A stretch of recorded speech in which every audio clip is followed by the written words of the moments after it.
Quavena se había convencido a sí mismo de que las frecuentes amenazas de las deidades eran nada más que impotentes. En el pueblo de Hachi vivía un hombre llamado Quavena. Quavena era conocido en todo el pueblo, no por su coraje o su sabiduría, sino por su comportamiento astuto y arrogante. Era un ladrón orgulloso de su capacidad para burlar la inteligencia de otros y robar lo que no le pertenecía. Los aldeanos habían tolerado durante mucho tiempo las acciones de Quavena, atribuyéndolas al espíritu caprichoso de un hombre que había perdido su rumbo. Sin embargo, la audacia de Quavena no tenía límites. El hijo del vidente del pueblo era el guardián del bienestar espiritual del lugar, pero su hijo era motivo de preocupación constante para los aldeanos. Quavena pensó que la posición de su padre lo protegía de las consecuencias de sus acciones, lo cual era cierto. Había escapado de la mayoría de los crímenes que había cometido. Robaba y atacaba a los aldeanos, y la gente le temía porque su padre, el vidente del pueblo, haría cualquier cosa por protegerlo.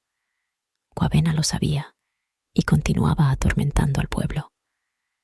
A pesar de su descontento, los aldeanos siempre miraban abiertamente hacia el vidente, esperando que su sabiduría guiara a su hijo hacia el camino de la justicia.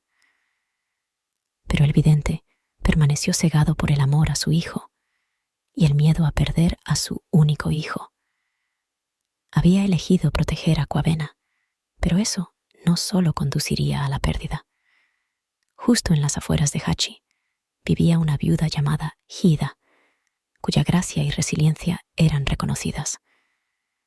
La historia de su difunto marido, un hombre de virtud excepcional que había dedicado su vida al bienestar de Hachi, era bien conocida.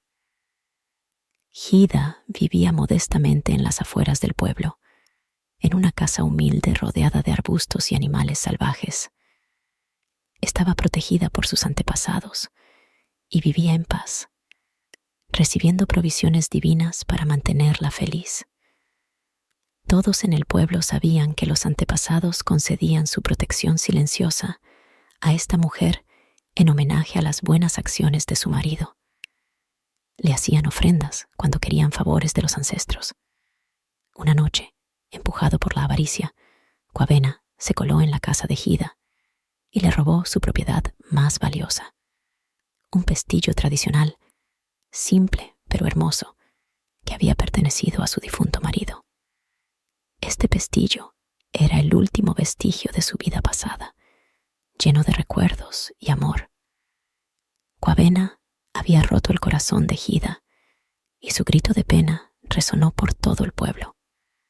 Los aldeanos se indignaron al descubrir el robo, pero eran impotentes ante las acciones de Quavena debido a la protección que le concedía su padre.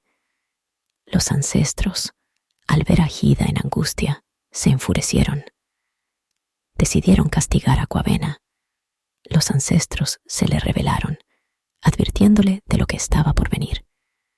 El vidente suplicó a los ancestros que no castigaran a su hijo, pero fue en vano. La ofensa era imperdonable. Fue una batalla directa entre dioses y hombres. Los ancestros maldijeron a Quavena, pero esta maldición solo entraría en vigor si se atrevía a marcharse con el pestillo. No solo era un castigo, sino también una prueba de su humildad. Los ancestros esperaban que esto lo llevaría a un cambio en sus hábitos y le daría la oportunidad de reflexionar sobre sus fechorías y buscar redención. Por días, Quavena permaneció confinado en su casa. A pesar de su miedo, aún creía que su padre resolvería el problema. Los aldeanos, conscientes de la situación, observaban la escena, preguntándose en silencio si el notorio ladrón finalmente cambiaría sus hábitos. Los ancestros, que observaban desde el más allá, comenzaron a tener esperanza. Aunque Quavena estaba confinado en su casa, los ancestros decidieron enviar una prueba final para ver cuánto les temía y si estaba listo para cambiar. Le enviaron a una mujer muy hermosa, quien tocó a su puerta, instándolo a salir y a buscarla. Le prometió que, si salía, lo protegería hasta que su padre llamara a los ancestros. Se paró frente a su puerta, con una sonrisa seductora, como una sirena. Impulsado por sus deseos y su arrogancia, Quabenna se convenció a sí mismo de que las amenazas de los dioses eran impotentes. Creyó que su inteligencia podría incluso burlar a los ancestros. Esa noche, atraído por las promesas de cariño y belleza de la mujer, Quabenna salió de su casa. En el momento en que su pie cruzó el umbral de la puerta, el cielo rugió con ira y el viento resonó con las voces de los ancestros. Su cuerpo no se retorció de dolor, sino que instantáneamente su cabeza comenzó a crecer, volviéndose masiva y pesada. Esta era la manifestación física de su avaricia y la carga de su culpa. Horrorizado, corrió hacia su padre. «Padre, por favor, ayúdame», gritó Quabenna. Al verlo, su padre gritó: «¿Qué has hecho, hijo mío?». Pero ya era demasiado tarde. La transformación era irreversible. La primera reacción de Quabenna fue de negación y enojo. Protestó contra los ancestros, contra el pueblo, contra su padre y contra el castigo que le habían infligido. Sin embargo, a medida que pasaban los días, las semanas se convirtieron en meses y la realidad de su maldición se impuso sobre él, al igual que el peso de su cabeza.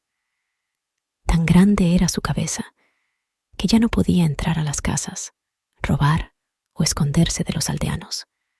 Los aldeanos se reunían con los ojos muy abiertos, una mezcla de miedo, curiosidad y cierta satisfacción al ver al famoso ladrón finalmente detenido. Quabenna podría haber vivido así por el resto de su vida, pero a la sombra de su viaje emprendió un camino de redención.